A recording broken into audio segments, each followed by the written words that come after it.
Viewers, welcome to Aegon Learning. നമ്മുടെ ഹിന്ദി എക്സാമിന് grammar ഭാഗത്ത് നിന്ന് നമുക്ക് എങ്ങനത്തെ ചോദ്യങ്ങളൊക്കെ വരും എന്ന ആശങ്കയിലായിരിക്കും അല്ലെ നിങ്ങൾ. അപ്പോൾ നമുക്ക് 2 മാർക്കിനോ 3 മാർക്കിനോ ഒക്കെ നമുക്ക് ഗ്രാമർ ടൈപ്പ് ക്വസ്റ്റ്യൻസ് വരും.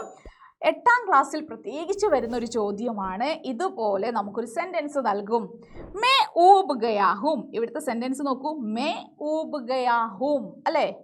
ചോദ്യം എന്താണ്? നമൂനെ കെ അനുസാർ വാക്യ ബദൽക്കർ ലിഖെ. നമൂനെ കെ അനുസാർ, തന്നിട്ടുള്ള മാതൃകക്കനുസരിച്ച് നമ്മൾ എന്ത് ചെയ്യണം?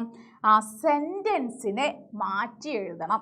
നമ്മൾ സെന്റൻസിനെ മാറ്റി എഴുതേണ്ടതുണ്ട്. അപ്പം തന്നിട്ടുള്ള മാതൃക എന്ന് പറയുന്നത് ഈ ആദ്യത്തെ കോളത്തിലുള്ളതാ. മേ ഊബ് ഗയാഹും എന്ന സെന്റൻസ്. ഊബ്ന എന്ന് പറഞ്ഞാൽ എന്താണ്? മുഷിയ അല്ലെ, ബോറടിച്ചു. മേ ഊബ് ഗയാഹും. അടുത്ത സെന്റൻസ് നോക്കൂ, തും ഊബ് ഗയേ ഹോ അല്ലെ, തും ഊബ് ഗയേ ഹോ. അപ്പൊ ഇതേ മാതൃകയിലാണ് നമ്മൾ അടുത്ത സെന്റൻസിനെ മാറ്റി എഴുതേണ്ടത്. എങ്ങനെ എഴുതും? മേ ഗാട്ടി മേ ആയാ ഹൂം അല്ലെ, മേ ഗാട്ടി മേ ആയാ ഹൂം. തും ഗാട്ടി മേ ആയേ ഹോ എന്നാണ് അവിടെ കറക്റ്റായിട്ട് എഴുതേണ്ടത്. കറക്റ്റ് ആൻസർ ആകണമെങ്കിൽ തും ഗാട്ടി മേ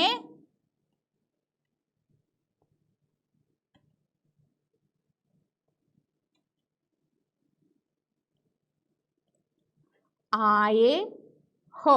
കണ്ടോ എന്തൊക്കെയാണ് ഇവിടെ മാറ്റം സംഭവിച്ചത് നോക്കാം.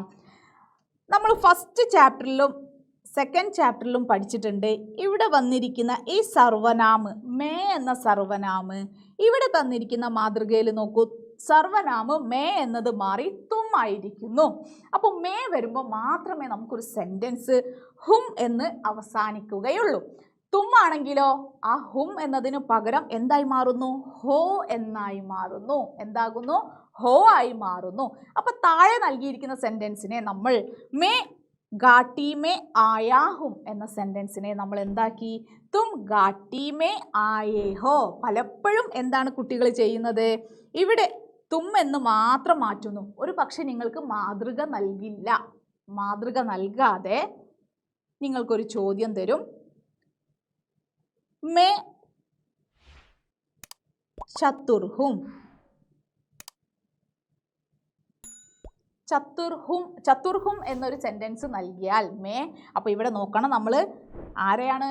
എന്നെയാണ് അല്ലേ. മേ എന്ന് പറഞ്ഞാൽ ഞാനാണ്. ഹും, അതുകൊണ്ട് തന്നെ ഇവിടെ ഹും വന്നു.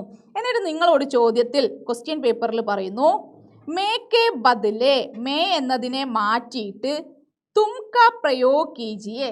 തും എന്ന് പ്രയോഗിച്ച് സെന്റൻസിനെ മാറ്റണം. അപ്പൊ നമ്മൾ എങ്ങനെയാണ് എഴുതുക? മേ എന്നതിന് പകരം തും എന്ന് എഴുതി. തും ചതുർ ഹോ.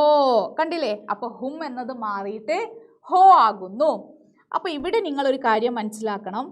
മേ എന്ന് വരുമ്പോൾ ഹും ആയും തൂ തും വരുമ്പോൾ ഹോ ആകുന്നു.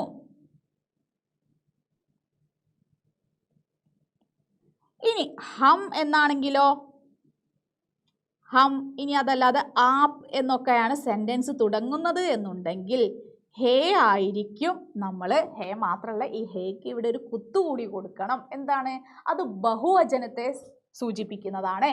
അപ്പോൾ ഇവിടെ നമ്മുടെ സർവനാമത്തിന് വരുന്ന മാറ്റങ്ങൾ വളരെ സിമ്പിളായി പറഞ്ഞാൽ, ഒരു സെന്റൻസ് സ്റ്റാർട്ട് ചെയ്യുന്നത് മേ ആണെങ്കിൽ അത് അവസാനിക്കേണ്ടത് എവിടെയാണ്? ഹും എന്നാണ്. എപ്പോഴും നമുക്ക് വരുന്ന കൺഫ്യൂഷൻ ആണല്ലേ, ഹും, ഹോ, ഹേ എന്ന്. അപ്പോൾ ഇനി അങ്ങനെ ഒരു കൺഫ്യൂഷൻ വേണ്ട. സെന്റൻസ് പ്രസന്റ് ടെൻസ് ആണെങ്കിൽ മേ ആണ് തുടങ്ങുന്നത് എന്നുണ്ടെങ്കിൽ ഹും തന്നെയാണ്. തും ആണെങ്കിലോ, തൂ തും ആണെങ്കിൽ ഹോ വരുന്നു. ഇനി അതല്ല ആപ്, ഹം, ഇതൊക്കെ എന്ന് വെച്ചാൽ നമ്മുടെ സെന്റൻസിൻ ഇതിൽ സർവനാമം ബഹുവചനമാണെങ്കിൽ ഹേ എന്ന് വരുന്നു. ഇനി അതല്ല നമ്മൾ ലഡ്ക, ലഡ്കി, അതുകൂടാതെ നമ്മൾ ആരുടെയെങ്കിലും പേരാണെങ്കിൽ നമ്മൾ ശ്രദ്ധിക്കുക ഏകവചനമാണോ ബഹുവചനമാണോ എന്ന്. അങ്ങനെയാണെങ്കിൽ നമുക്ക് എന്താ വരിക? ഹേ എന്ന് വരും. പക്ഷേ ഈ ഹേക്ക് കുത്ത് കാണില്ല. എന്തുകൊണ്ടാണ്? ഇവിടെ ഏകവചനമാണ്. അപ്പോൾ എപ്പോഴും നമ്മൾ സെന്റൻസ് നന്നായി വായിച്ചു നോക്കുക. എല്ലാ സെന്റൻസുകൾക്കും തമ്മിലുള്ള വ്യത്യാസം എന്താണെന്ന് മനസ്സിലാക്കുക. എന്ന് വെച്ചാൽ സർവനാമം എന്താണ്, സെന്റൻസ് ഏകവചനമാണോ ബഹുവചനമാണോ എന്ന് നോക്കിയിട്ട് മാത്രം ഇത് കറക്റ്റ് ആയതെടുത്ത് ഫില്ല് ചെയ്യുക.